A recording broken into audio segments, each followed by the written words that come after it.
શિક્ષાપત્ર 24મું. ભગવત કૃપા જ સર્વ સિદ્ધિનું મૂળ છે. ભક્તિ માર્ગમાં ભગવત કૃપાને જ ઉત્તમ કારણ તરીકે લેખવામાં આવી છે, જેના વડે જ આ માર્ગમાં સર્વ પ્રકારની સિદ્ધિ થાય છે, એમાં સંશય નથી.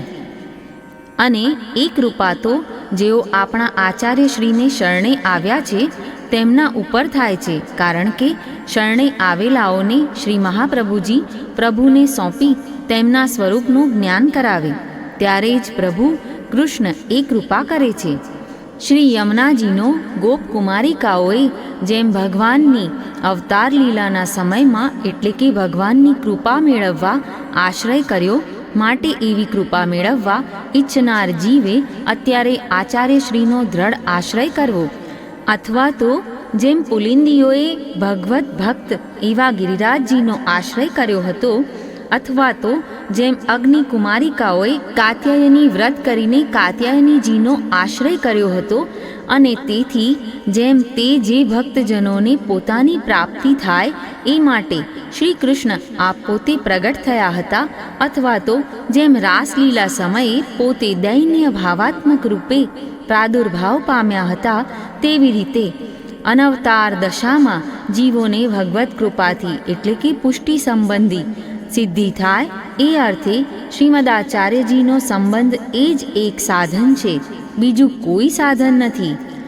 તેથી જ શ્રી આચાર્ય ચરણે કૃષ્ણાશ્રય ગ્રંથમાં કહ્યું છે કે હું શરણમાં સ્થિતિ કરી રહેલા જીવોનો સંપૂર્ણ ઉદ્ધાર કરનાર શ્રી કૃષ્ણને વિનંતી કરું છું, અને માર્ગસ્થ સેવકોને વિશ્વાસ આવે એ અર્થે આપશ્રીએ એ ગ્રંથની અંતે ફલશ્રુતિમાં એવી પ્રતિજ્ઞા કરી છે કે જેઓ શ્રી કૃષ્ણની સન્મુખ રહી આ શ્રી કૃષ્ણાશ્રયનો પાઠ કરશે તેમને શ્રી કૃષ્ણનો આશ્રય સિદ્ધ થશે, એવું હું શ્રી હરિનો પ્રિયજન કહું છું.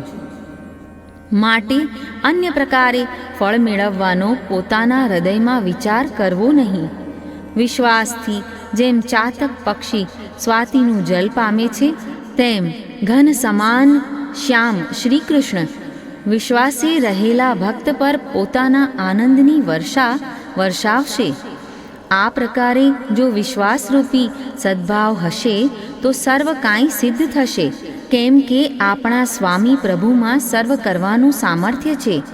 એ પ્રભુ પોતે જે સર્વ સમર્થ હોવાથી કશા પણ સાધનની અપેક્ષા રાખતા નથી, માટે કાલકૃતિ જોઈ તદીય વૈષ્ણવોએ ખાસ કરીને નિસાધનપણાની સ્ફૂર્તિ ચિત્તમાં બરાબર રાખવી, જેથી એઓ શ્રીના ચરણારવિંદનો આશ્રય દ્રઢ થાય. જેઓ આસુર સ્વભાવવાળા હોય છે તેમને પ્રભુમાં વિશ્વાસ હોતો નથી, એવી જ રીતે એમના સંગીજનોને પણ પ્રભુમાં વિશ્વાસ હોતો નથી. તેમના સંગથી બુદ્ધિનો મોહ એટલે કે ભ્રમ થાય છે, જેથી મહાન દોષનો ભંડાર બને છે.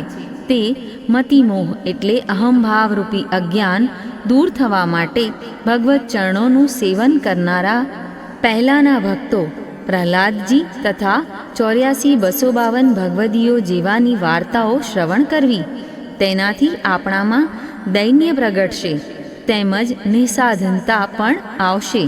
હંમેશા ભગવત ભાવથી ભાવિત થયેલા એવા તદીયો હોય તેમને સર્વ માર્ગીય ફલ સિદ્ધ થાય છે. બીજા જેઓ આવા ભાવ વગરના કાળને આધીન હોય છે તેમના સઘળા સાધનો આ કરાળ કાળ ખાઈ જાય છે, કારણ કે કાળ સર્વનો સંહાર કરનારો છે. એ આવા આખા જગતને ખાઈ જાય છે. કાળ ભગવાનની વિભૂતિ છે. ગીતામાં ભગવાને કહ્યું છે કે સંખ્યા કરનારાઓમાં જે કાળ છે તે હું છું. આ કાળ ભગવાનનો મુખ્ય અધિકારી હોવા છતાં ભગવાનની ઈચ્છા શક્તિનું સ્વરૂપ છે.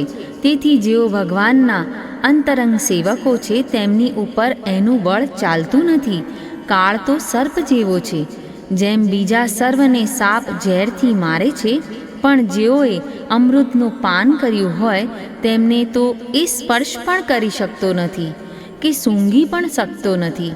એવી જ રીતે મહાપુરુષ એવા શ્રી મહાપ્રભુજી જેઓ ભક્તિરૂપી અમૃતને પીનાર તથા પાનાર છે, તેમનો જે જીવે આશ્રય કર્યો છે તેને કાળ કશું પણ કરવાને શક્તિમાન નથી. જેઓ ભગવાનના બન્યા છે તેમણે તો કોઈ પણ બાબતમાં હૃદયથી અંતરકાળનું ચિંતન કરવું નહીં. જે કાંઈ ભગવાન કરે છે તે સર્વ કાંઈએ પ્રભુની લીલા રૂપે જ છે એમ જાણી ચિંતાને તરત જ તજવી. એવા આચાર્યશ્રીના નવરત્નના વચનામૃત અનુસાર સઘળે લીલાનું જ ચિંતન કરવું. જે પ્રભુ સર્ગાદી લીલા કરવાને શક્તિમાન છે તેવા પ્રભુમાં આશ્ચર્ય જેવું શું હોઈ શકે? હરિ પોતાની ઈચ્છા અનુસાર સર્વ કરશે એવી સમજણ રાખવી, એનું નામ જ વિવેક. પ્રભુ ભક્તનું હિત જ કરે છે એવું સમજવું એ જ અહીં વિવેક છે. જેઓ પ્રભુના છે તેમનું એ પોતાની ઈચ્છા અનુસાર કરશે. અહીં શા માટે ચિંતા કરવી? વળી તમે તો ભાગવદીઓની ઉત્તમ વાર્તાઓ સાંભળી છે, એમનો સત્સંગ પણ કર્યો છે, વળી પ્રભુના ચરણારવિંદમાં તમારી આસક્તિ છે, તો આ તમારે ચિંતા શેની કરવાની હોય? ભગવાન પોતાનું પ્રાગટ્ય ધર્મની સ્થાપના કરવાને અર્થે કરે છે એમ શાસ્ત્રોમાં કહેલું છે. તે શું પોતાના જનોથી જો ધર્મનો વ્યતિક્રમ ઉલ્લંઘન થાય એવું કેમ સહન કરે?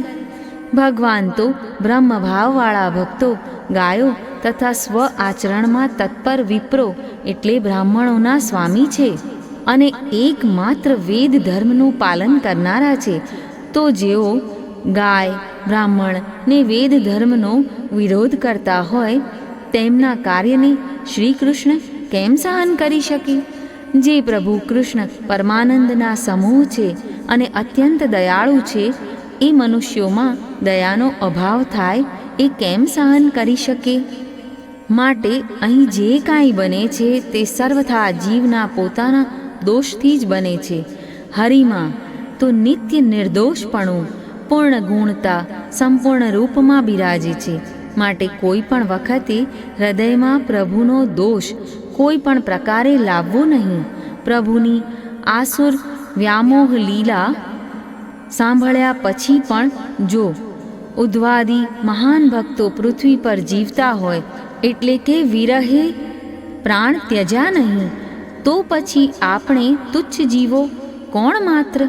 અહો, શ્રી કૃષ્ણનું આસુર વ્યામોહ સાંભળતા જ વિરહથી અહીં પ્રાણ છૂટી જાય એવું કુંતાજી જેવું ભાગ્યશાળીનું ભાગ્ય હોય?